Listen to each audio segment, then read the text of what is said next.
Karl Marx merupakan seorang filsuf Jerman keturunan Yahudi yang dilahirkan di Trier 5 Mei 1818.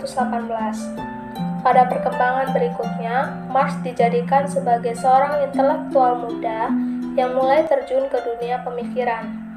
Di Berlin, ia mulai bergabung dengan sebuah kelompok yang terdiri dari para intelektual muda yang kritis dan radikal, yaitu Klub Para Doktor.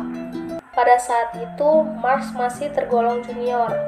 Kelompok ini memiliki kecenderungan kuat untuk menggunakan filsafat Hegel sebagai alat untuk mengkritik situasi politik di Prusia yang pada saat itu mereka anggap terjebak dalam sistem otoriter. Bagi kelompok ini, Hegel dianggap sebagai guru revolusi, dan karena pandangan-pandangan yang radikal itu, mereka disebut sebagai kelompok Hegelian muda atau Hegelian sayap kiri, dan sebagai lawannya dihadapkan dengan kelompok Hegelian sayap kanan. Dari sinilah jelas bahwa Marx mulai bersentuhan dengan pemikiran filsafat Hegel yang di kemudian hari mempengaruhi jalan pikirannya. Tahap berikutnya, setelah Marx bertemu dengan pemikiran filsafat Hegel, ia tidak langsung mengambil dan mengikuti pemikiran itu secara sepenuhnya, tetapi ia justru melakukan kritik tajam terhadap pemikiran Hegel. Salah satu kritik Marx terhadap Hegel adalah tentang pengetahuan absolut yang dianggap sebagai titik akhir perjalanan filsafat melalui segala fenomena pengalaman dan kesadaran. Setelah itu, seakan-akan pengetahuan absolut filsafat telah selesai dan tidak ada lagi sesuatu yang baru yang dapat dipikirkan pasca Hegel. Masalah berikutnya juga muncul dari persoalan di atas, bahwa pengetahuan absolut tidak mesti sesuai dengan realitas. Dunia sendiri dianggap sama sekali tidak filosofis, karena dunia terpecah belah ketika berhadapan dengan sebuah filsafat total. Untuk itulah Marx mencoba membumikan filsafat pada tataran praksis. Untuk sampai pada tingkat kematangan pemikirannya, Marx selalu mencoba menggabungkan ide-idenya dengan teori-teori terdahulu sebelum menatanya kembali menjadi gagasan-gagasan yang khas dari dirinya sendiri.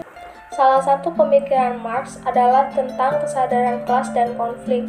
Sebagai kelas yang tertindas, para pekerja menyadari bahwa mereka perlu adanya perbaikan nasib.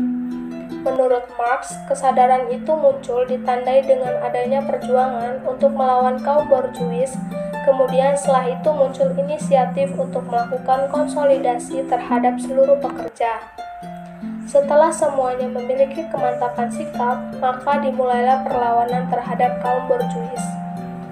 Bentuk perlawanan ini diekspresikan dengan kekuatan fisik, yaitu berupa perusakan terhadap alat-alat produksi serta barang-barang impor.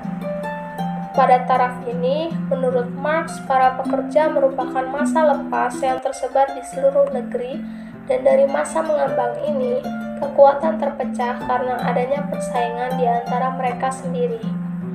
Tahap berikutnya adalah munculnya kesadaran untuk bersatu dari kelas pekerja, seiring dengan bertambahnya massa yang terkonsentrasi menjadi kekuatan besar.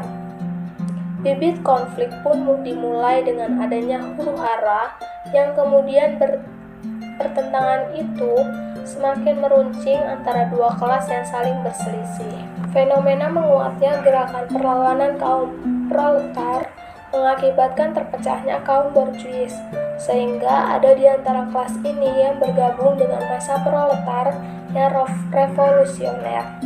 Kecenderungan untuk bergabung dengan kelas yang revolusioner tentulah memiliki maksud untuk penyelamatan agar terhindar dari berbagai benturan dengan arus massa yang semakin menguat.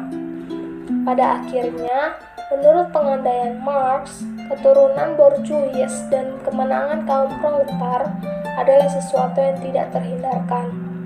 Masa berikutnya adalah saat peralihan, di mana masyarakatnya tidak memiliki hak-hak perorangan yang diakui hanyalah hak milik bersama, dan perekonomian pun didasarkan pada aturan ekonomi bersama. Perubahan di atas dilandasi oleh adanya keyakinan bahwa dengan penghapusan kelas kapitalis akan tercipta model ekonomi baru tanpa penindasan. Meskipun demikian, untuk mencapai tujuan yang diinginkan, yaitu menuju masyarakat komunis, haruslah melalui fase di mana berkuasanya diktator proletariat. Penguasa baru inilah yang mengatur batas-batas kepemilikan serta mendistribusikan hasil-hasil produksi kepada masyarakat. Kemudian, setelah tercapainya pemerataan, maka barulah masyarakat komunis memasuki fase terakhir, yaitu saat-saat menikmati kemakmuran, di mana tidak ada lagi diferensiasi antar buruh kasar dan halus, sehingga kerja pun didasarkan pada kesanggupan dan keperluan orang masing-masing.